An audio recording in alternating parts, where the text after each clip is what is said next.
The National Institute of Communicable Diseases says there are currently almost 200 cases of typhoid fever in several provinces here in South Africa.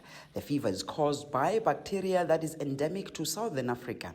It is potentially life-threatening and is spread by contaminated water. The NICD says the fever outbreak presents a major challenge, especially when it comes at a time when the country is dealing with the COVID-19 pandemic. Finding possible sources of typhoid transmission, in the midst of an outbreak can be quite challenging because sometimes there are multiple sources of transmission. Remember, I mentioned that you can have carriers that can, result in contaminated food items, and then can also contaminate water supplies. And this can be at a household level, so you can get transmission within the household, but it can also be at a much larger population level.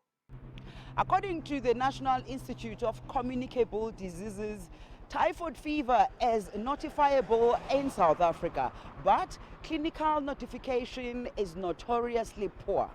The last big outbreak of the fever in the country was in 2005. At the time, it was traced to contaminated water supply.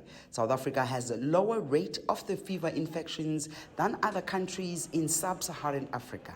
At the moment, the sort of focus is on trying to detect as many cases as possible, following up every case to try and see what any common linkages are in terms of are they potentially exposed to the same sources of food or water, or have the same contacts in common. The NICD also updated the public about the COVID-19 pandemic situation in the country. South Africa, in summary, cases have been consistently going down since the peak around the New Year, just before the New Year. We did see a small increase in children of school-going age 2 weeks ago, but that we think was mostly really related to the opening of the schools and mixing of children in schools, and you can see that quite reassuringly the numbers now appear to be coming down. The NICD says while the outbreak is concerning, it is currently contained.